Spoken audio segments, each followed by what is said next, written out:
Hello everyone, welcome to T1 academy. I'm Sudheer Kumar. Daily current అఫైర్స్లో భాగంగా మనం ఈరోజు 17th జూన్కి సంబంధించిన వేరియస్ కరెంట్ అఫైర్స్ ఏవైతే న్యూస్లో ఉన్నాయో వాటి గురించి ఇన్ డీటెయిల్గా చూద్దాము.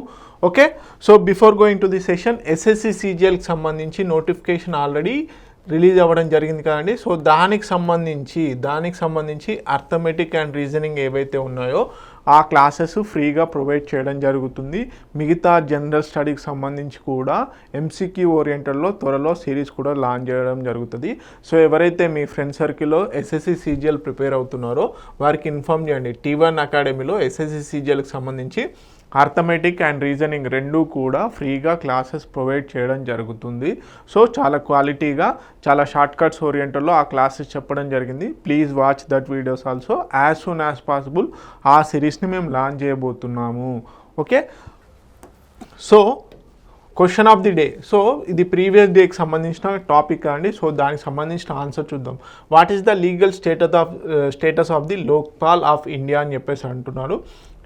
Option A, it is a constitutional body. Option B, it is a statutory body created through an act of parliament. Option C, it is an executive body established by a presidential order. Option D, it is an advisory body with no legal backing. Okay, so option ఏంటి?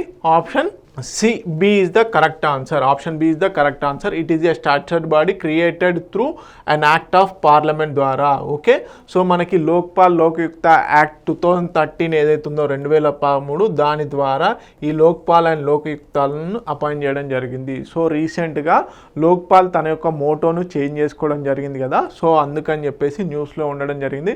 దీని గురించి ఆ కొత్త ఏదైతే ఉందో ఆ కొత్త మోటోకి సంబంధించి కూడా ఆల్రెడీ కరెంట్ అఫైర్స్ వీడియోలో చెప్పడం జరిగింది. అందుకని చెప్పేసి క్వశ్చన్ తీసుకోవడం జరిగింది. So option B is the correct answer. Okay, option B is the correct answer. Okay, ఈరోజు క్వశ్చన్ కనుక చూసుకున్నట్లయితే, అంటే నిన్నటి కరెంట్ అఫైర్ టాపిక్లో నుంచి ఈరోజు క్వశ్చన్ తీసుకున్నాం కదా. సో దీనికి సంబంధించిన ఆన్సర్ ఏదైతే ఉందో అది మీరు కామెంట్ సెక్షన్లో కామెంట్ చేయండి. Okay, please comment the answer. Okay, so which of the following organisation is not listed as a key collaboration for the initiative launched by the Telangana anti narcotics bureau. Okay, Telangana anti narcotics bureau ఏం చేసిందండి? Operation Sankalp. So తెలంగాణను మొత్తంగా drug free స్టేట్గా చేయాలని చెప్పేసి Telangana anti narcotics bureau ఈ operation సంకల్ప్ని launch చేయడం జరిగింది. So ఈ కింద ఇచ్చినటువంటి వాటిలలో ఏది భాగస్వామి కాదు అని అడుగుతున్నాడు. Option A movie artist association. Option B Telangana academy for skill and knowledge. Option C civil force trust. Option D national anti narcotics board. Okay, so option ఏది అనేది మీరు కరెక్ట్ ఆన్సర్ నాకు కామెంట్ సెక్షన్లో కామెంట్ చేయండి. Okay, so let's see the topics. ఈరోజు topics చాలా important topics ఉన్నాయండి. Okay, చాలా ఇంపార్టెంట్ టాపిక్స్ ఉన్నాయి. సో కంపల్సరీగా చూడండి. ఓకే, సో వీడియో మొత్తం చూడండి. సో వీడియోలో మీకు ఏమైనా డౌట్స్ ఉన్నా కానీ నాకు కామెంట్ సెక్షన్లో కామెంట్ చేయండి. మేము వీలైనంత వరకు మీకు ఆ డౌట్స్ని క్లారిఫై చేయడానికి చూస్తాము. Okay, Cyprus highest civilian award అనేది మన ప్రధానమంత్రి నరేంద్ర మోడీ గారు సైప్రస్, అదేవిధంగా కెనడా, క్రొయేషియా కంట్రీస్ విజిట్లో ఉన్నారు కదా. దాంట్లో భాగంగా సైప్రస్ని విజిట్ చేయడం జరిగింది. సో వారికి సైప్రస్కి సంబంధించి హైయెస్ట్ సివిలియన్ అవార్డు ఇవ్వడం జరిగింది. సో దాని గురించి చూద్దాం. అదేవిధంగా సైబర్ సురక్ష అనేది న్యూస్లో ఉంది. ఇది ఒక డ్రిల్. సో ఎవరు నిర్వహించారు, ఎందుకు నిర్వహించారు అనేది చూద్దాము. అదేవిధంగా ఆపరేషన్ ట్రూ ప్రామిస్ 3 అని చెప్పేసి న్యూస్లో ఉంది. ఎవరు కండక్ట్ చేయడం జరిగింది, ఈ ఆపరేషన్ ఏంటి అనేది చూద్దాము. So operations compulsory important. ఏ కంట్రీ ఏ ఆపరేషన్ చేస్తుంది అనేది ఇంపార్టెంట్. ఎందుకంటే ఇటీవల కాలంలో చాలా మట్టుకి ఆపరేషన్స్ న్యూస్లో ఉన్నాయి. Okay, next global education monitoring report అనేది రావడం జరిగింది. ఓకే, గోవన్ ఫెనీ న్యూస్లో ఉంది. ఎందుకు న్యూస్లో ఉంది అనేది చూద్దాము. అదేవిధంగా కుండ్ మాలా బ్రిడ్జ్ కూడా న్యూస్లో ఉంది. ఓకే, బ్రిటన్కి సంబంధించిన M16 స్పై ఏజెన్సీ, మనకు రీసెర్చ్ అనాలిసిస్ వింగ్ రా ఏ విధంగా అయితే ఒక స్పై ఏజెన్సీ ఉందో ఆ విధంగా బ్రిటన్కి సంబంధించి ఒక M16 అని ఒక ఏజెన్సీ ఉంది. దానికి సంబంధించి ఫస్ట్ ఫీమేల్ చీఫ్ని అపాయింట్ చేయడం జరిగింది. సో వారి గురించి చూద్దాం. అదేవిధంగా India's first agri drone indigenisation hub అనేది చెన్నైలో రాబోతుంది. సో దీని గురించి చూద్దాము.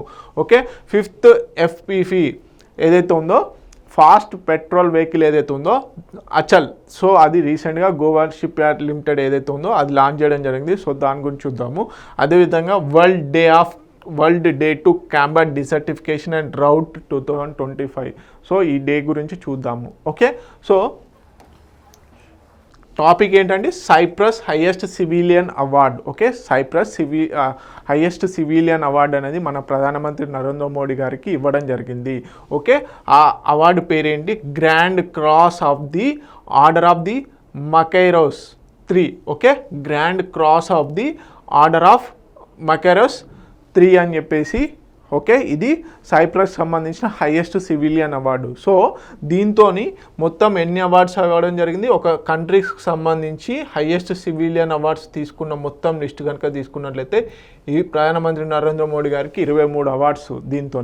సో ఈ అవార్డు తీసుకున్నటువంటి మొట్టమొదటి భారతీయుడు, అదేవిధంగా మొట్టమొదటి భారత ప్రధానిగా మన ప్రధానమంత్రి నరేంద్ర మోడీ గారు రికార్డు సృష్టించడం జరిగింది. Okay, grand cross of the order of Makarios 3. Okay, so దీన్ని ఎవరు ప్రజెంట్ చేశారు అంటే మనకి సైప్రస్కి సంబంధించిన ప్రెసిడెంట్ ఎవరైతే ఉన్నారో నికోస్ క్రిస్టోడౌలిడేస్ గారు ఎవరైతే ఉన్నారో నికోస్ క్రిస్టోడౌలిడేస్ గారు ఈ అవార్డుని మన ప్రధానమంత్రి నరేంద్ర మోడీ గారికి ఇవ్వడం జరిగింది, ప్రజెంట్ చేయడం జరిగింది. ఓకే, సో ఈ అవార్డు గురించి కనుక తీసుకున్నట్లయితే grand cross of the order of Makarios 3 అని చెప్పేసి ఈ అవార్డు యొక్క పేరు. Okay, highest civilian of the Cyprus. Okay, దీని ఎవరి పేరు మీదుగా ఇచ్చారు అంటే అక్రంబీ షాప్ మకైరోస్ 3 అని చెప్పేసి వీరు సైప్రస్ సంబంధించిన first president. Okay, first Cyprus president గారి పేరు మీదుగా ఈ అవార్డు ఇవ్వడం జరుగుతుంది. Okay, given for the outstanding contributions to the international రిలేషన్స్కి, అదేవిధంగా ఇంటర్నేషనల్ పీస్కి ఎవరైతే దోహదపడతారో వారికి ఈ అవార్డు ఇవ్వడం జరుగుతుంది. సో ఈ అవార్డు పొందినటువంటి మొదటి భారతీయుడు ప్రధానమంత్రి నరేంద్ర మోడీ గారు, అదేవిధంగా మొదటి ప్రధానమంత్రి మన పిఎం గారే. ఓకే, సో ఆ విధంగా అనమాట. సో ఈ అవార్డుతోని ఇప్పటి వరకు ఆయా దేశాలకు సంబంధించి హైయెస్ట్ సివిలియన్ అవార్డ్స్ తీసుకున్నటువంటి వ్యక్తిగా మన ప్రధానమంత్రి నరేంద్ర మోడీ గారు రికార్డు కూడా సృష్టించడం జరిగింది. 23 కంట్రీలకు సంబంధించి హైయెస్ట్ సివిలియన్ అవార్డ్స్ తీసుకోవడం జరిగింది. సో రీసెంట్గా శ్రీలంకకు సంబంధించినటువంటి ఆర్డర్ ఆఫ్ ఏది శ్రీలంక మిత్ర విభూషణ అని చెప్పేసి ఏప్రిల్లో తీసుకోవడం జరిగింది, 2025 ఏప్రిల్లో. అదేవిధంగా order of the star and key of the Indian Ocean, Mauritius వాళ్ళు ఇవ్వడం జరిగింది. ఇది ఎప్పుడు మనకి మార్చ్లో ఇవ్వడం జరిగింది, 2025 మార్చ్లో ఇవ్వడం జరిగింది. 2024 ఏప్రిల్లో శ్రీలంక వారు ఏమిచ్చారు? శ్రీలంక మిత్ర విభూషణ్. ఇప్పుడేమో సైప్రస్ ఈ అవార్డు ఇవ్వడం జరిగింది. సో దీంతో ఇప్పుడు 23 అవార్డులు ఇది హైయెస్ట్ సివిలియన్ అవార్డ్స్ పొందినటువంటి వ్యక్తిగా మన ప్రధానమంత్రి నరేంద్ర మోడీ గారు రికార్డు సృష్టించడం జరిగింది. ఓకే, సో వారికి సంబంధించిన కొన్ని ఆర్డర్స్ అనేటివి అంటే వారికి వచ్చినటువంటి అవార్డ్స్లో ఆర్డర్ ఆఫ్ నైల్ 2023 ఈజిప్ట్ ఇవ్వడం జరిగింది. అదేవిధంగా the champion of the order of Fiji అని చెప్పేసి 2023లో ఫిజీ వాళ్ళు ఇవ్వడం జరిగింది. The companion of the order of Logohu, so Panama New Guinea ఇవ్వడం జరిగింది. ఓకే, సో ఈ విధంగా మొత్తం 23 ఆర్డర్ ఆఫ్ హానర్స్ ఆయా కంట్రీస్కి సంబంధించిన హైయెస్ట్ సివిలియన్ అవార్డ్స్ అనేది మన మోడీ గారికి రావడం జరిగింది. ఓకే, సో తెలుగు మీడియం అభ్యర్థులు ప్లీజ్ డోంట్ మిస్. సో ఎవరైతే తెలుగు మీడియం అభ్యర్థులు ఉన్నారో వారు ఈ తెలుగు మీడియంలో ఉన్నటువంటి స్లైడ్ను ఒకసారి పాజ్ చేసుకొని నోట్ చేసుకోండి. ఓకే, సో అదేవిధంగా మెరిసిన ఆంధ్ర వెండి పర్సు అని చెప్పేసి న్యూస్లో ఉంది. యాక్చువల్లీ ఇప్పుడు సైప్రస్కి సంబంధించి మోడీ గారు విజిట్లో ఉన్నారు కదా, సో అక్కడ మామూలుగా విదేశాలకు వెళ్ళినప్పుడు మన మోడీ గారు అక్కడ ఉన్నటువంటి ప్రధానమంత్రులకు కానీ సో ప్రెసిడెంట్లకు కానీ కొన్ని గిఫ్ట్లు అంటే మన కల్చర్కి సంబంధించిన కొన్ని గిఫ్ట్లు ఇస్తూ ఉంటారు. సో అందులో భాగంగానే ఈ ఆంధ్ర వెండి పర్స్ ఏదైతే ఉందో అది మెరిసిందన్న అంటే అక్కడ గిఫ్ట్ ఇవ్వడం జరిగింది. సో దాని గురించి ఆర్టికల్ రావడం జరిగింది. సైప్రస్ అధ్యక్షుడు క్రిస్టోడౌలిడేస్కు చేనేత కాశ్మీరీ సిల్క్ తివాచీని ప్రధానమంత్రి నరేంద్ర మోడీ గారు బహుకరించడం జరిగింది. ఓకే, కాశ్మీరీ సిల్క్ తివాచీ. దీంతో పాటు ఆంధ్రప్రదేశ్లో తయారైనటువంటి వెండి పర్సును అందజేశారు. శతాబ్దాలుగా వర్ధిల్లుతున్న హస్తకళలోని కుట్టు టెక్నికల్ ఉపయోగించి కాశ్మీర్లోని తివాచీని తయారు చేయించారు. మల్బరీ సిల్క్ను ఉపయోగించారు. దీనికోసం సహజ రంగులను అద్దించారు. సో ఈ విధంగా మనకి ఈ ఆంధ్రాలో తయారు చేసినటువంటి వెండి పర్సును ఇక్కడ ప్రెసిడెంట్ గారికి ప్రజెంట్ చేయడం జరిగింది. అదేవిధంగా కాశ్మీరీ తివాచీ ఏదైతే ఉంటుందో దాన్ని కూడా ప్రజెంట్ చేయడం జరిగింది. సో ఇవి ఇంపార్టెంట్. ఏమేమి గిఫ్ట్లు ఇచ్చారు అనేది కూడా అడగడం జరిగింది గతంలో question. Okay, so next cyber Suraksha. మనకి సైబర్ అటాక్స్ అనేవి ఎక్కువగా అవుతున్నాయి. సో దానికని చెప్పేసి సైబర్ సురక్ష అని చెప్పేసి ఒక సైబర్ డ్రిల్ని కండక్ట్ చేయడం జరిగింది.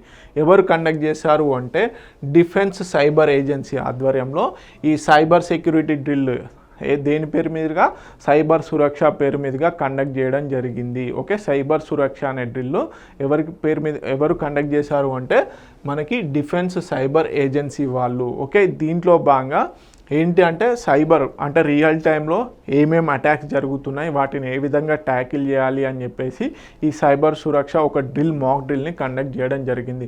సో దీంట్లో టార్గెట్ ఓరియంటెడ్లో స్పెసిఫిక్ సైబర్ అటాక్స్ జరగడము, సో వాటిని ఏ విధంగా రియల్ టైంలో ట్యాకిల్ చేయాలి, అదేవిధంగా లీడర్షిప్ని ఏ విధంగా బిల్డ్ చేసుకోవాలి అని చెప్పేసి ఈ డ్రిల్లో భాగంగా నిర్వహించడం జరిగింది. సో దాదాపుగా 100 మందికి పైగా ఎవరైతే ఎక్స్పర్ట్స్ ఉంటారో వారికి ఈ డ్రిల్ అనేది కండక్ట్ చేయడం జరిగింది. ఓకే, సో డిఫెన్స్ సెక్టార్ నుంచి అదేవిధంగా ఇతరత్ర సెక్టార్స్ నుంచి ఈ డ్రిల్లో పార్టిసిపేట్ చేయడం జరిగింది. సో మేజర్గా a multiphased cyber security drill stimulates the real world cyber threats ఏవైతే ఉన్నాయో in gamified environment for national stakeholders. Okay, so boost national cyber resilience. So మేజర్గా ఇలాంటి డ్రిల్స్ కండక్ట్ చేయడం ద్వారా ఏమవుతుందంటే బేసిక్గా మన యొక్క సైబర్ సెక్యూరిటీ రెసిలియన్స్ అంటే మనం ఎంతవరకు తటస్థంగా ఉన్నాము అంటే పోరాడేందుకు సిద్ధంగా ఉన్నాము అని చెప్పేసి ఒక సూచికగా ఇది పనిచేస్తారనమాట. So train personnel to respond advanced cyber attack. So ఈ డ్రిల్లో భాగంగా ఈ cyber Suraksha cyber security drill ఏదైతే ఉందో దాంట్లో భాగంగా రియల్ టైంలో ఏ విధంగా అటాక్స్ అవుతాయో ఆ విధంగా ట్రైన్ చేయడం జరుగుతుంది. సో ఫాస్టర్ సెక్యూరిటీ ఫస్ట్ అనే కల్చర్ని ఇది డిఫైన్ చేయడం జరుగుతుంది. సో కీ ఫీచర్స్ ఏంటి, టార్గెటెడ్ ట్రైనింగ్. ఒక సైబర్ అటాక్ జరుగుతుంది. సో ఆ స్పెసిఫిక్ సైబర్ అటాక్ జరిగినప్పుడు ఏ విధంగా స్పందించాలి అని చెప్పేసి ఈ స్పెసిఫిక్ టార్గెట్ ఓరియంటెడ్లో ట్రైనింగ్ ఇవ్వడం జరుగుతుంది. ఓకే, ఎవాల్యుయేషన్, అదేవిధంగా leadership capsules, CISOs conclave, okay, table top exercises ఇవన్నీ కూడా ఈ సైబర్ సురక్ష డ్రిల్లో భాగంగా నిర్వహించడం జరిగింది. మరి ఎవరు నిర్వహించారు అంటే డిఫెన్స్ సైబర్ ఏజెన్సీ. మరి ఈ డిఫెన్స్ సైబర్ ఏజెన్సీ ఎవరు? ఓకే, త్రివిధ దళాలకు సంబంధించినటువంటి మనకి ట్రై సర్వీసెస్ ఏవైతే ఉన్నాయో ఆ ట్రై సర్వీసెస్కి సంబంధించి సైబర్ రిలేటెడ్ ఆర్గనైజేషన్ ఏదైనా ఉంది అంటే అది defence cyber agency. Okay, integrated tri service organisation under India's ministry of defence ఏదైతే ఉందో దాని కింద ఈ డిఫెన్స్ సైబర్ ఏజెన్సీ వర్క్ చేస్తుంది. సో త్రివిధ దళాలకు సంబంధించిన సైబర్ రిలేటెడ్ ఏవైనా ఆర్గనైజేషన్ ఉంది అంటే అది డిఫెన్స్ సైబర్ ఏజెన్సీ. సో ఇది మెయిన్గా దీని యొక్క పర్పస్ ఏంది, రోల్ ఏంటంటే manages military cyber security operation cyber warfare strategies. So ఇది డిఫెన్స్ సైబర్ ఏజెన్సీ ఏదైతే ఉందో ఇది ఏం చేస్తుంది, మేజర్గా మనకి డిఫెన్స్ రిలేటెడ్ సైబర్ ఏదైనా జరిగితే సైబర్ సెక్యూరిటీ పరంగా ఇది వర్కౌట్ చేస్తుంది. అదేవిధంగా ఏదైనా సైబర్ అటాక్స్ చేయాలి అంటే సైబర్ రిలేటెడ్ వార్ఫేర్ చేయాలి అన్నప్పుడు కూడా ఇదే యాక్టివ్ రోల్ చేస్తుంది. ఓకే, సైబర్ వార్ఫేర్ స్ట్రాటజీస్ని కూడా చేస్తాను అనమాట. మరి ఎప్పుడు ఎస్టాబ్లిష్ చేశారు? 2019 నవంబర్ 2019 నుంచి ఇది ఆపరేషనల్గా ఉంది. So safeguard Indian defence networks, enhance joint cyber capabilities across army, navy, అదేవిధంగా ఎయిర్ ఫోర్స్. ఓకే, సో మేజర్గా ఇది ఎవరికి లయబుల్గా ఉంటుంది, ఎవరికి రిపోర్ట్ చేస్తుంది అంటే chief of defence staff through integrated defence staff ద్వారా ఇది మనకి చీఫ్ ఆఫ్ డిఫెన్స్ స్టాఫ్కి రిపోర్ట్ చేయడం జరుగుతుంది. సో సైబర్ సురక్ష ఎవరు నిర్వహించారు, ఎందుకు నిర్వహించారు అనేది important. Okay, so Telugu medium అభ్యర్థులు please note it down. So ఇది న్యూస్ ఆర్టికల్ అండి. ఒకసారి అవసరమైతే పాజ్ చేసుకొని న్యూస్ ఆర్టికల్లో ఏమేమి ఇంపార్టెంట్ పాయింట్స్ ఉన్నాయో అవన్నీ ఏదైతే నేను ఇందాక చెప్పానో సేమ్ పాయింట్స్ ఇందులో ఉండడం జరిగింది. Okay, next operation true promise 3 మరి ఎవరు నిర్వహించారు అంటే యాక్చువల్లీ మనకు ఇక్కడ ఇంకొక ఆపరేషన్ తెలుసుకోవాలండి. Operation rising lion. సో ఇది నిర్వహించినటువంటి కంట్రీ ఏదంటే ఇజ్రాయిల్. సో ఇజ్రాయిల్ ఇరాన్లో ఉన్నటువంటి న్యూక్లియర్ ల్యాబ్స్ ఏవైతే ఉన్నాయో, న్యూక్లియర్ ఫెసిలిటీ ఏదైతే ఉందో ఆ న్యూక్లియర్ ఫెసిలిటీస్ని డ్యామేజ్ చేయడం కోసం అని చెప్పేసి ఆపరేషన్ రైజింగ్ లయన్ని నిర్వహించింది. ఎవరు? ఇజ్రాయెల్ ఇరాన్లో ఉన్నటువంటి న్యూక్లియర్ ఫెసిలిటీస్ ఏవైతే ఉన్నాయో, న్యూక్లియర్ ల్యాబ్స్ ఏవైతే ఉన్నాయో, న్యూక్లియర్ బాంబుకు ప్రొడ్యూస్ చేసేటువంటి ల్యాబొరేటరీ ఏదైతే ఉందో దాన్ని డిస్మాంటిల్ చేయడం కోసం అని చెప్పేసి ఆపరేషన్ రైజింగ్ లయన్ అనేది తీసుకురావడం జరిగింది. ఇది గత కరెంట్ అఫైర్లో డిస్కస్ చేయడం జరిగింది. ఇప్పుడు రిటాలియేషన్లో భాగంగా, అంటే ఇప్పుడు ఒక దేశం తన దేశం పైన అటాక్ చేసిందంటూ ఊరుకోరు కదా, రిటాలియేషన్ ప్రోగ్రామ్ జరుగుతుంది ఖచ్చితంగా. ఇరాన్ తిరిగి ఇజ్రాయెల్ మీద అటాక్ చేసింది మిసైల్స్ ద్వారా, డిఫరెంట్ మిసైల్స్, బయాలిస్టిక్. ఎస్పెషల్లీ ఇక్కడ గుర్తుపెట్టుకోవాల్సింది ఏంటంటే బయాలిస్టిక్ మిసైల్స్ని యూజ్ చేయడం జరిగింది క్రూయిజ్ మిసైల్స్కి బదులు. సో ఆ బయాలిస్టిక్ మిసైల్స్ని యూజ్ చేసి ఈ ఆపరేషన్ ట్రూ ప్రామిస్ 3 అనే దాన్ని లాంచ్ చేయడం జరిగింది. సో ఇరాన్ ఇజ్రాయెల్ మీద చేసింది ఇది. సో ఎందుకు? రిటాలియేషన్స్ ప్రోగ్రాంలో భాగంగా. సో ఈ ఆపరేషను చాలా సక్సెస్ఫుల్గా అక్కడ ఐరన్ డోము, అదేవిధంగా అమెరికాకు సంబంధించిన థాడ్ ఏదైతే ఉందో, సో ఇజ్రాయెల్కు మేజర్గా రక్షణ ఏంటంటే ఐరన్ డోమ్, శత్రు దేశాల నుంచి రక్షించే విధంగా ఆకాశంలోనే ఇతర దేశాలు ఏవైతే ప్రయోగించినటువంటి ఎయిర్ క్రాఫ్ట్స్ కానీ, డ్రోన్స్ కానీ, అన్మాన్డ్ ఏరియల్ వెహికల్స్ ఏవైతే ఉన్నాయో, అదేవిధంగా మిసైల్స్ కానీ డిస్మాంటిల్ చేసే కెపాసిటీని ఐరన్ డోమ్ అంటారు. సో ఇది ఇజ్రాయెల్ సొంతం. ఇప్పటి వరకు హమాస్, అక్కడ ఉన్నటువంటి హౌతీ రెబలియన్స్ ఏవైతే ఉన్నాయో అవి అటాక్ చేసినప్పుడు కూడా ఇజ్రాయెల్ తట్టుకొని నిలబడింది. కానీ ఫస్ట్ టైం ఈ ఐరన్ డోమ్ని బ్రేక్ చేసింది ఎవరు అంటే ఇరాన్. ఇది గుర్తుపెట్టుకోండి. ఎందుకు అంటే ఇక్కడ చాలా స్ట్రాటజిక్గా ఇరాన్ సో ఆ ఐరన్ డోమ్కు సంబంధించినటువంటి మిసైల్స్ కాకుండా డిఫరెంట్ మిసైల్స్ను వాడింది. అవే బ్యాలిస్టిక్ మిసైల్స్, అదేవిధంగా అన్మాన్డ్ ఏరియల్ వెహికల్స్ని డైవర్ట్ చేయడం కోసం. ఏదైతే ఈ ఐరన్ డోమ్ ద్వారా రిలీజ్ చేసేటువంటి మిసైల్స్ ఉంటాయి కదా, సో ఒక మిసైల్ వస్తున్నప్పుడు ఇంకో మిసైల్ వెళ్ళి ఆ మిసైల్ని డిస్మాంటిల్ చేయాలి. సో ఆ ఏవైతే టార్గెటెడ్, అన్టార్గెటెడ్ 2 విధాలుగా పంపించడం జరిగింది. సో ఆ 2 విధాలుగా పంపించే ప్రాసెస్లో ఈ ఐరన్ డోమ్లో వర్క్లో ఉన్నటువంటి మిసైల్స్ ఏవైతే ఉంటాయో ఆ మిసైల్స్ అన్టార్గెటెడ్గా ఉన్నటువంటి మిసైల్స్ని టార్గెట్ చేశాయి. అదేవిధంగా టార్గెటెడ్ మిసైల్స్ ఏవైతే ఉంటాయో అవి తప్పించుకొని మనకి ఇజ్రాయెల్లో ఉన్నటువంటి టెల్ అవీవ్, హఫియా ఇలాంటి ప్లేసెస్లలో మేజర్ డ్యామేజ్ చేయడం జరిగింది.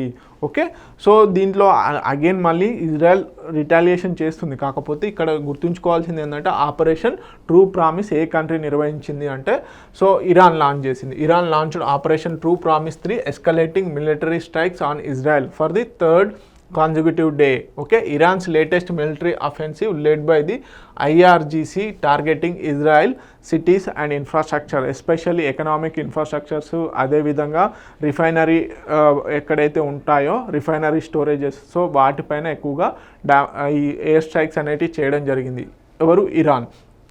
So response to Israel air strikes. So ఈ నంటాజ్ అండ్ ఇష్ఫాన్ న్యూక్లియర్ సైట్స్ ఏవైతే ఉన్నాయో, నటాంజ్ అండ్ ఇస్ఫహాన్ ఇవి మనకి ఇరాన్లో ఉన్నటువంటి న్యూక్లియర్ సైట్స్. ఈ న్యూక్లియర్ సైట్స్ పైన ఇజ్రాయెల్ అటాక్ చేసింది. సో ఇప్పుడు రిటాలియేషన్స్లో భాగంగా ఇజ్రాయెల్ పైన ఎవరు? ఇరాన్ ఈ ఆపరేషన్ ట్రూ ప్రామిస్ అనే దానిపైన చేయడం జరిగింది. సో దీంట్లో మేజర్గా టెల్ అవీవ్, ఐఫా, అదేవిధంగా రెహోవాట్ ఇవి మనకి ఇజ్రాయెల్కి చాలా ఫేమస్ ప్లేసెస్. సో వాటిని కూడా డిస్మాంటిల్ చేయడం జరిగింది. అక్కడ మేజర్గా ఎకనామిక్గా ఉండేటువంటి ఇంపార్టెన్స్ ఏవైతే ఉంటాయో వాటిని టార్గెట్ చేయడం జరిగింది. ఏంటి? Power stations, refineries, scientific institutions. So వీటిపైన ఎవరు? ఇరాన్ టార్గెట్ చేసింది ఇజ్రాయెల్లో ఉన్నటువంటి పైన. సో దీంట్లో యూజ్ చేసినటువంటి స్ట్రాటజిక్ ఏంటి? New method in missiles strikes అంటే decoy saturation. So flooded in iron dome with false and real targets. So చెప్పాను కానీ టార్గెటెడ్, అన్టార్గెటెడ్గా అంటే ఫాల్స్ అండ్ రియల్ టార్గెట్స్ ఓరియంటల్లో మల్టిపుల్ మిసైల్స్ని ఒకేసారి సంధించడం జరిగింది. ఓకే, ఆ ఐరన్ డోమ్లో ఉన్నటువంటి మిసైల్ అంటే మనకి రివర్స్లో రిటాలియేషన్ చేసే మిసైల్స్ ఉంటాయి కదా, అవి ఏవైతే ఉన్నాయో అవి కన్ఫ్యూజ్ అయిపోయి చివరికి ఇంటర్నల్ డిస్ట్రప్షన్ అంటే బేసిక్గా ఏంటి, ఆ మిసైల్ ఏదైతే ఉందో ఇప్పుడు రిటాలియేషన్ చేస్తాయి కదా, సో డిఫెన్స్ చేసే మిసైల్స్ ఏవైతే ఉంటాయో వాటికి అవే విరుద్ధంగా ట్యాకిల్ చేసుకోవడం జరిగిందనమాట. సో ఎయిర్ స్ట్రైక్ చేసుకోవడం జరిగింది. అదేవిధంగా ఏఐ గైడెడ్ మిసైల్స్ని వాడడం జరిగింది. సో ఈ ఆపరేషన్ ట్రూ ప్రామిస్లో భాగంగా ఏఐ గైడెడ్ మిసైల్స్ని ప్రయోగించింది. సో దీంట్లో ఏంటంటే పాత్ డిఫరెంట్గా చూపించినప్పటికీ టార్గెట్ మాత్రం సేమ్గానే ఉంటుంది. సో ఆ విధంగా ఇజ్రాయెల్కి సంబంధించిన ఐరన్ డోమ్ మిసైల్స్ ఏవైతే ఉంటాయో అవి వాటి పాత్ను కనుగొనలేకపోయినాయి. ఆ విధంగా సక్సెస్ఫుల్ అయింది. అదేవిధంగా multi target penetration enabled strikes and dense civilian and economic zones పైన ఎక్కువగా టార్గెట్ చేయడం జరిగింది. Okay, highlights the cyber kinetic warfare టాక్టిక్స్ని, expose flaws and multilayered missile defence system, అదేవిధంగా రీషేప్ అర్బన్ వార్ఫేర్ని ఇది రీషేప్ చేయడం జరుగుతుంది. సో అందుకని చెప్పేసి important. Okay, so Telugu medium అభ్యర్థులు please note it down, important points ఇక్కడ ఉన్నాయి. Okay, next global education monitoring report దీన్ని ఎవరు పబ్లిష్ చేస్తారు అంటే యునెస్కో వాళ్ళు పబ్లిష్ చేయడం జరుగుతుంది. United Nations educational scientific cultural organisation ఏదైతే ఉందో ఇది ప్రతి సంవత్సరం గ్లోబల్ ఎడ్యుకేషన్ మానిటరింగ్ రిపోర్ట్ అనేది రిలీజ్ చేయడం జరుగుతుంది. ఎందుకంటే ఇది ప్రపంచంలో ఏదైతే స్కూల్ ఎడ్యుకేషన్ లేనటువంటి డ్రాప్అవుట్ స్టూడెంట్స్ ఉంటారో వారికి సంబంధించినటువంటి డీటెయిల్ రిపోర్ట్ అన్నమాట. సో దీనివల్ల ఎడ్యుకేషన్ పాలసీస్ ఆయా కంట్రీస్లో ఉన్నటువంటి సిచ్యువేషన్ బట్టి ఏ విధంగా ఎడ్యుకేషన్ పాలసీస్ చేయవచ్చు, విద్యా పాలసీస్ని ఏ విధంగా నిర్వహించాలి, అదేవిధంగా టార్గెట్స్ని ఏ విధంగా చేరుకోవాలి అని చెప్పేసి ఒక క్లియర్ వ్యూ ఈ రిపోర్ట్ ద్వారా ఇవ్వడం జరుగుతుంది. సో దీన్ని పబ్లిష్ చేసేది ఎవరు అంటే United Nations education scientific cultural organisation వారు ఎవ్రీ ఇయర్ పబ్లిష్ చేయడం జరుగుతుంది. అంతకుముందు 2002 నుంచి ఈ రిపోర్ట్ అనేది పబ్లిష్ చేయడం జరుగుతుంది. ఏ పేరు మీద? ఎడ్యుకేషన్ ఫర్ ఆల్ అనే పేరు మీద. కాకపోతే 2016 నుంచి 2016 నుంచి ఈ రిపోర్ట్ని రిలీజ్ చేస్తున్నారు, గ్లోబల్ ఎడ్యుకేషన్ మానిటరింగ్ రిపోర్ట్ అని చేయడం జరుగుతుంది. మరి ఈ రిపోర్ట్ ఏమని చెప్తుంది అంటే అవుట్ ఆఫ్ స్కూల్ పాపులేషన్ అంటే స్కూల్ బయట ఏదైతే స్కూలింగ్ ఏజ్ ఏదైతే ఉంటుందో ఆ స్కూలింగ్ ఏజ్లో ఉన్నటువంటి విద్యార్థులు స్కూల్ బయట అంటే విద్యకు నోచుకోకుండా 272 మిలియన్ పాపులేషన్ ఉండడం జరుగుతుంది అని చెప్పేసి చెప్పడం జరుగుతుంది. ఓకే, 272 మిలియన్ పాపులేషన్ స్కూల్ బయట ప్రపంచం మొత్తంగా. సో దీంట్లో బేసిక్గా 2.1 మిలియన్ లాస్ట్ ఇయర్తో పోల్చుకున్నప్పుడు 21 మిలియన్ పీపుల్ స్కూల్కి బయట ఉన్నారంటే విద్యకి నోచుకోవడం లేదని చెప్పేసి ఈ రిపోర్ట్ హైలైట్ చేయడం జరుగుతుంది. అంటే దాదాపుగా 27.2 క్రోర్స్ పీపుల్ ఎవరైతే చిల్డ్రన్స్ ఉన్నారో వారు విద్యను అభ్యసించడం లేదు. సో దీంట్లో 2.1 క్రోర్ పీపుల్ ఎవరైతే ఉన్నారో వీరు గత సంవత్సరం కంటే ఎక్కువగా అంటే లాస్ట్ టైము విద్యకు నోచుకోకుండా ఉన్నవారు 26.1 క్రోర్స్ అయితే ఇప్పుడు 27.2 క్రోర్స్ అంటే ఈ సంఖ్య పెరుగుతూ వచ్చింది అని చెప్తుంది. ఓకే, సో మేజర్గా ఏంటి tracks global progress, challenges and trends in education ఏ విధంగా ఉందని చెప్పేసి ఈ రిపోర్ట్ హైలైట్ చేయడం జరుగుతుంది. సో బేసిక్గా aims to guide education policy, provide evidence based రికమెండేషన్స్ని ఈ report global education monitoring report ఏదైతే ఉందో ఇవి రిపోర్ట్స్ ఇవ్వడం జరుగుతుంది. అదేవిధంగా లేటెస్ట్ రిపోర్ట్ ఏం చెప్తుందంటే 75 మిలియన్ స్టూడెంట్స్ ఎవరైతే ఉన్నారో projected to be of track from national targets by 2025. So ఆయా దేశాలు 2025 కల్లా 2025 కల్లా టార్గెట్స్ పెట్టుకుంటాయి కదా, ఆ టార్గెట్స్ పెట్టుకున్న దానికంటే 75 మిలియన్ స్టూడెంట్స్ అంటే 7.5 క్రోర్ మిలియన్ స్టూడెంట్స్ స్కూల్ ఎడ్యుకేషన్కి బయట ఉన్నారని చెప్తున్నారు. Use multi source modelling. So మరి ఏమేమి తీసుకుంది అనేది అని ఇంపార్టెంట్.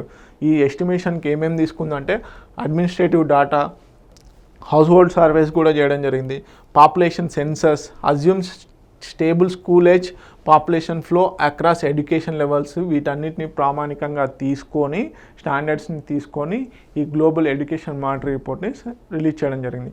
సో ఇక్కడ సింపుల్గా ఎగ్జామ్లో ఏ విధంగా అడుగుతాడు అంటే గ్లోబల్ ఎడ్యుకేషన్ మానిటరింగ్ రిపోర్ట్ని ఎవరు రిలీజ్ చేస్తారు అని అడిగితే యునెస్కో.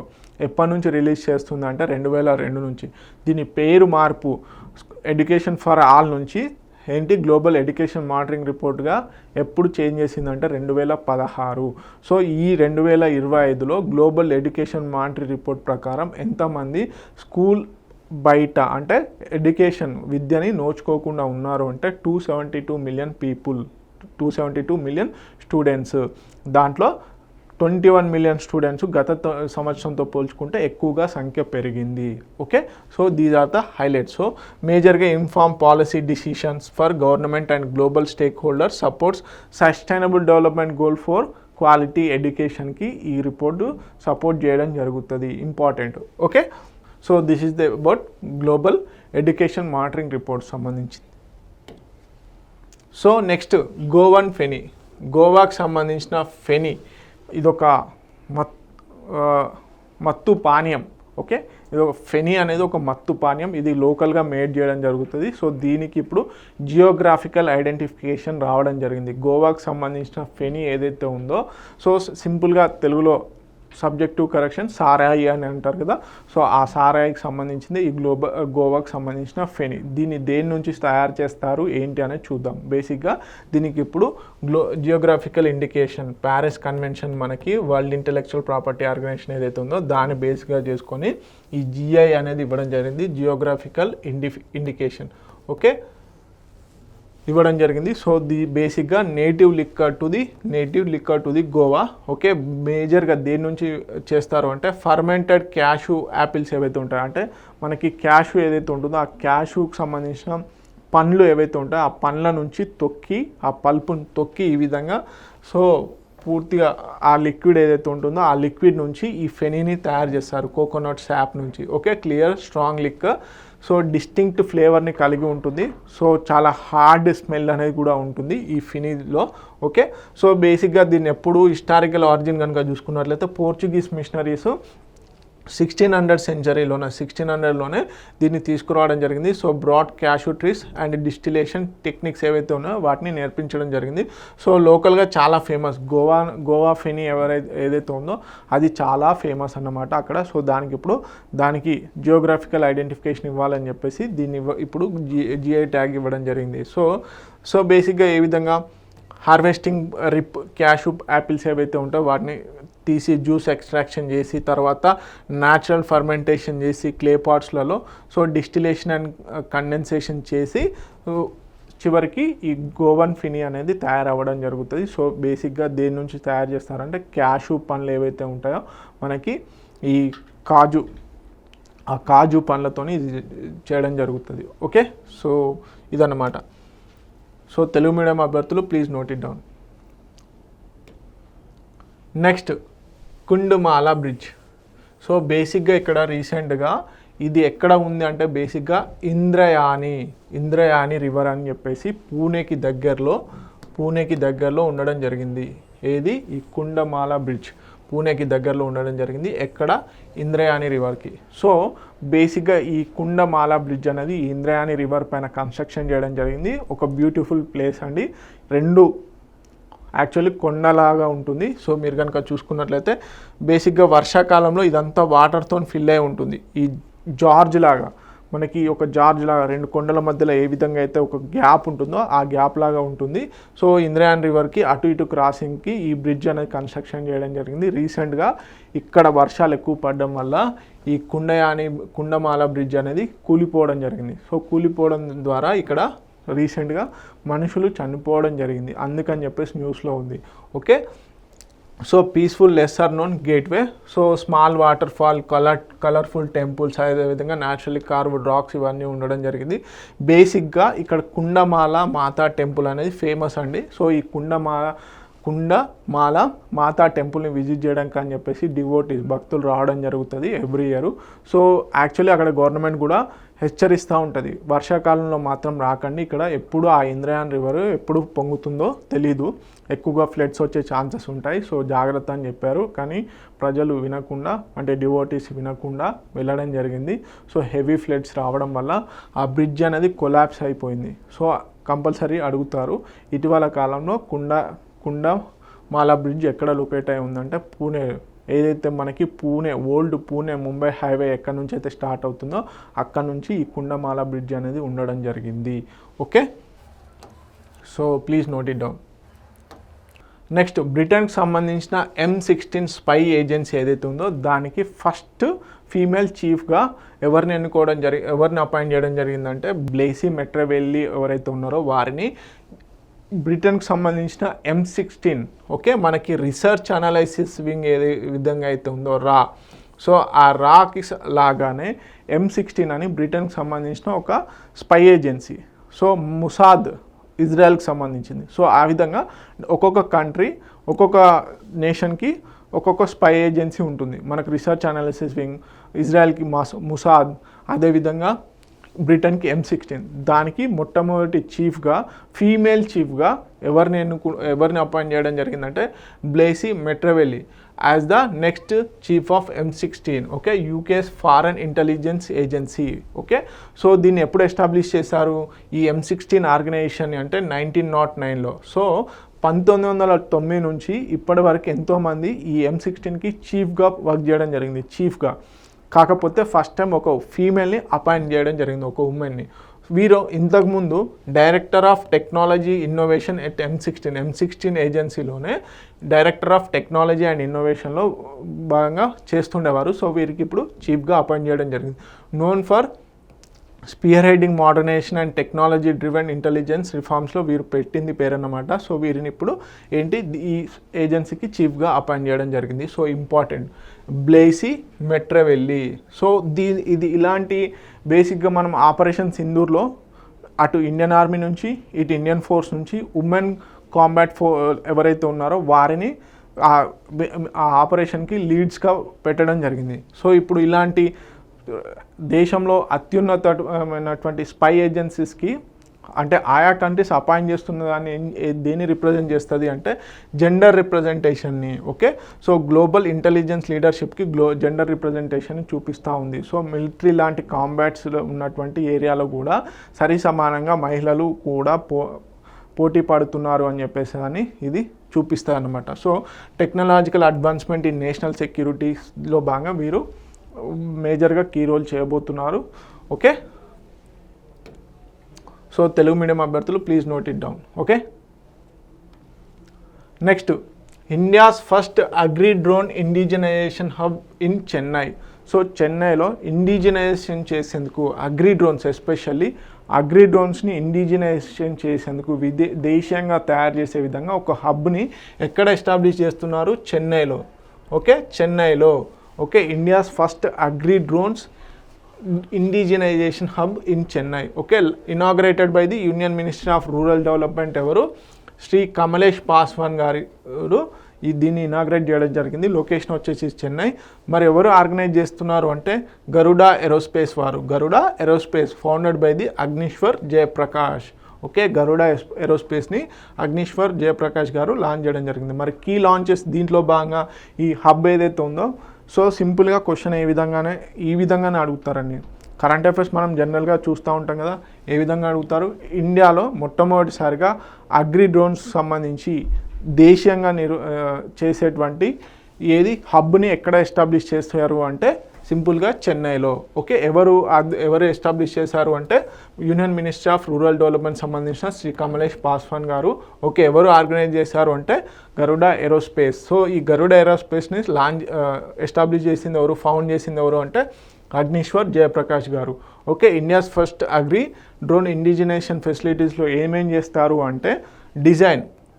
సో ఈ అగ్రికల్చర్ రిలేటెడ్ డ్రోన్స్కి సంబంధించిన డిజైను, అదేవిధంగా మ్యానుఫ్యాక్చరింగ్. సో మ్యానుఫ్యాక్చరింగ్ చేసినాక testing of unmanned aerial vehicles ఇవన్నీ కూడా ఒక ఫెసిలిటీ సెంటర్ని ఇక్కడ ఎస్టాబ్లిష్ చేయబోతున్నారు ఓకే. 300 సెంటర్ ఆఫ్ ఎక్సలెన్స్ని కూడా ఇందులో భాగంగా ఇనాగ్రేట్ చేయడం జరిగింది ఓకే. ట్రైన్ ది ట్రైనర్ అని చెప్పేసి ఒక ప్రోగ్రామ్ కూడా ఉంది. సో దీన్ని ఎవరు director general of civil aviation వారు అప్రూవ్ కూడా చేయడం జరిగింది. So live demo of agri drones by skilled drone didis. So మనకి డ్రోన్ దీదీ అనే ఒక స్కీమ్ ఉంది. సో దీంట్లో భాగంగా మహిళలు ఈ డ్రోన్ ఆపరేటింగ్లో శిక్షణ పొందిన వాళ్ళ ద్వారా కూడా అగ్రి డ్రోన్స్ని డిస్ప్లే కూడా చేయడం జరుగుతుంది ఓకే. ఇదన్నమాట. సో తెలుగు మీడియం అభ్యర్థులు please note it down. So next వచ్చేసి fast patrol vehicle, 5th fast patrol vehicle Achal అనేది గోవా షిప్ యార్డ్ లిమిటెడ్ వారు బిల్డ్ చేయడం జరిగింది. సో అది రీసెంట్గా మనకి ఇండియన్ కోస్ట్ గార్డ్కి అప్రూవల్ ఇవ్వడం జరిగింది, అప్పగించడం జరిగింది. సో దీని డీటెయిల్స్ చూద్దాం, అచల్కి సంబంధించిన డీటెయిల్స్ చూద్దాం. సో దీన్ని ఎవరు బిల్ చేశారు అంటే గోవా షిప్ యార్డ్ లిమిటెడ్ వాళ్ళు. సో ఎవరి కోసం అంటే Indian Coast guarded.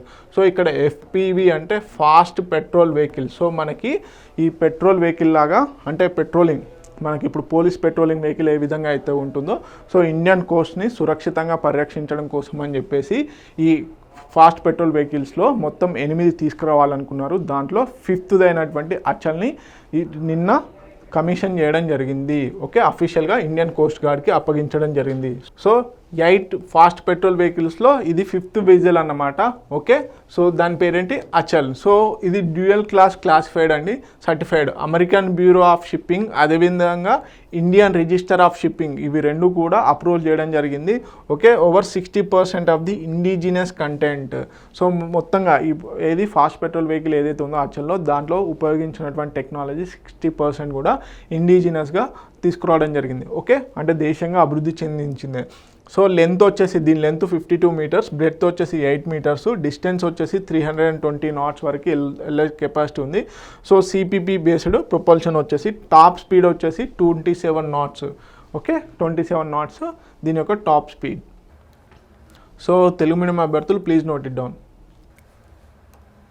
Next, world day to combat desertification and drought 2025 June 17ని ఎవ్రీ ఇయర్ కూడా ఏమని సెలబ్రేట్ చేసుకుంటారు అంటే, ఈరోజు మెయిన్ ఇంపార్టెంట్ డే ఏంటి అంటే world day to combat desertification and drought. So బేసిక్గా ప్రపంచం అంతా ఇప్పుడు ఏమవుతుందంటే పంటలు పండక బేసిక్గా డిజర్టిఫికేషన్, అడవుల వల్ల అడవుల్ని నాశనం చేయడం వల్ల డ్రౌట్ కండిషన్స్ ఏర్పడుతున్నాయి. సో ఆ బేసిక్గా అవేర్నెస్ క్రియేట్ చేయాలి.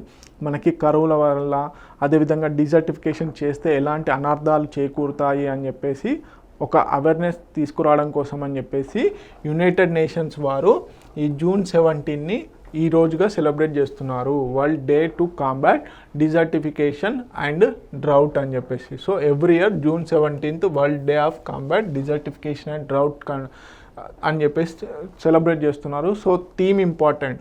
సో ఎనీ ఇంపార్టెంట్ డేట్ ఉన్నప్పుడు దాని యొక్క థీమ్ ఇంపార్టెంట్ ఏంటి? Restore the land, unlock opportunities. Restore the land, unlock the opportunities అనే థీమ్తోని ఈ డేని సెలబ్రేట్ చేయడం జరుగుతుంది. Aim to inspire to believe that the land degradation problem can be solved with collaboration and constructive participation on their part. Okay, so history కనుక చూసుకున్నట్లయితే 1995 జనవరి 30 రోజున యునైటెడ్ నేషన్ జనరల్ అసెంబ్లీ వాళ్ళు జూన్ 17ని world day to combat desertification and డ్రౌట్గా గుర్తించడం జరిగింది.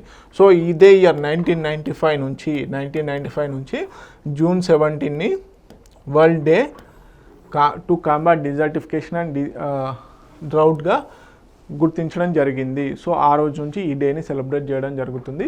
Okay, theme important. So please note it down. Telugu medium అభ్యర్థుల కోసం మేము స్లైడ్స్ని తెలుగులో కూడా ప్రొవైడ్ చేయడం జరుగుతుంది. సో ఇలాంటి ఇనిషియేటివ్స్ని దయచేసి రికగ్నైజ్ చేయండి. సో మాకేం లేదండి, ప్లీజ్ షేర్ ది వీడియోస్. కొంచెం వ్యూస్ వస్తే మాకు కూడా ఇంకా ఎంకరేజ్మెంట్ లాగా ఉంటుంది. సో చాలామంది స్టూడెంట్స్ చూస్తున్నారు, కాకపోతే కామెంట్ చేయట్లేదు. మేము క్వశ్చన్స్ పెట్టమన్నారు మీరే. సో తీరా క్వశ్చన్ పెట్టాక క్వశ్చన్కి ఆన్సర్ చేయండి. సో ఆ ఆన్సర్ చేస్తే మాకు కూడా ఒక బూస్టింగ్ లాగా ఉంటుంది. సో మేము ఇంకా కొత్త ఇనిషియేటివ్స్ స్టూడెంట్స్ కోసం చేయడానికి ఉంటుంది. ఆస్పిరెంట్స్ ఎవరైతే ఉన్నారో please share the video and also comment for video. Okay, మాకు ఈ ఇనిషియేటివ్ తీసుకురండి, ఇవి చేయండి అని. సో సోషియో ఎకనామిక్ అవుట్లుక్ చెప్పమన్నారు. మేము దానికి తగ్గట్టుగా మేము చేస్తున్నాం, బ్యాక్గ్రౌండ్ వర్క్ చేస్తున్నాము. ఒక ప్రాపర్గా సోషియో ఎకనామిక్ అవుట్లుక్ మేము అతి త్వరలో ఆ సిరీస్ని కూడా తీసుకొస్తాము. ఇప్పుడు ఎస్ఎస్సి సీజీఎల్కి సంబంధించిన సిరీస్ తీసుకొస్తున్నాం. ఎస్ఎస్సి సీజీఎల్ స్టూడెంట్స్ కోసం అని చెప్పేసి అర్థమెటిక్ రీజనింగ్ సిరీస్ ఏదైతే ఉందో అది కూడా తీసుకొస్తున్నాం. త్వరలో బీట్ ఆఫీసర్స్, ఏపీలో బీట్ ఆఫీసర్స్ ఇవి రాబోతున్నాయి. వాటికి సంబంధించి కూడా కోర్స్ తీసుకొస్తాం ఫ్రీగానే. మేమేం డబ్బులు కూడా ఆశించట్లేదు కదా.